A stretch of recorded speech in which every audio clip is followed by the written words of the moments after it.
ये कर रहे थे, ठीक है। तो आप लिखो कि मान लो इस इलेक्ट्रोमैग्नेटिक वेव की एनर्जी डेंसिटी U है।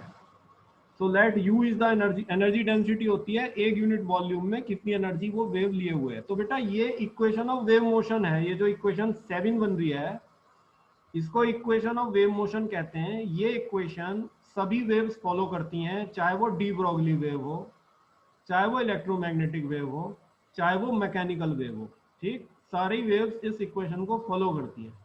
तो इसीलिए एनर्जी डेंसिटी की इक्वेशन हमने डायरेक्ट लिखी, del two u minus mu naught epsilon naught d two u by d t square equal to 0। ये हमारी इक्वेशन 7 होगी।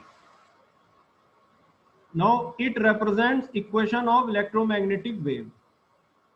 कंपेयरिंग इक्वेशन, ठीक है, ये हमारी बनी del two u minus 1/v² d two u by d t square equal to 0। ये जो इक्वेशन है हमारी, ये वेलोसिटी के टर्म्स में ये इक्वेशन ऑफ वेव मोशन होती है, ठीक है, जिसको हमारी सारी वेव्स फॉलो करती हैं, चाहे वो इलेक्ट्रोमैग्नेटिक वेव हो, चाहे वो डी ब्रोगली वेव हो, चाहे वो मैकेनिकल वेव हो।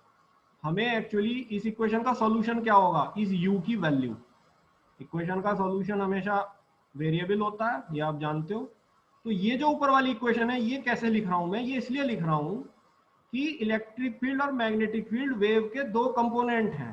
समझ रहे हो? आप एक बात समझो, मान लो इलेक्ट्रिक फील्ड आपका हाथ है और मैग्नेटिक फील्ड आपका पैर है।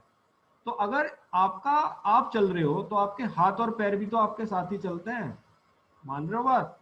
तो इसलिए जब इलेक्ट्रिक फील्ड और मैग्नेटिक फील्ड की इक्वेशन आप उस फॉर्म में ले आए हो और आप ये बात देख रहे हो कि ये दोनों इक्वेशन एक ही फॉर्म में आ रही हैं, यहाँ बस इलेक्ट्रिक फील्ड में ये आ रहा है और यहाँ भी ये आ रहा है, ठीक है। तो मैं इसलिए कह सकता हूँ कि अगर कंपोनेंट्स की ये इक्वेशन है तो एक्चुअल वेव की भी यही इक्वेशन इसी फॉर्म में होगी।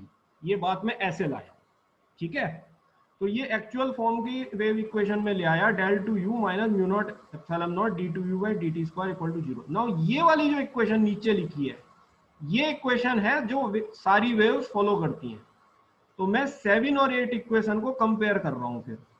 तो जब मैंने इन दोनों इक्वेशन को कंपेयर किया तो मुझे ये मिला कि ये जो 1/v² है, जहां v is the velocity of wave, ये म्यू नॉट एप्सिलॉन नॉट के बराबर है।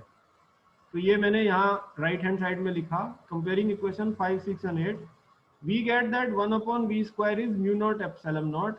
तो v is 1/√, mu naught epsilon naught. जब हम इसको सॉल्व करेंगे, म्यू नॉट आपको पता है 12th में इसकी वैल्यू होती है 4 पाई इंटू 10⁻7, आप रख के देख लो। और ये है परमिटिविटी, परमिटिविटी की वैल्यू होती है 8.85 इंटू 10⁻⁻12।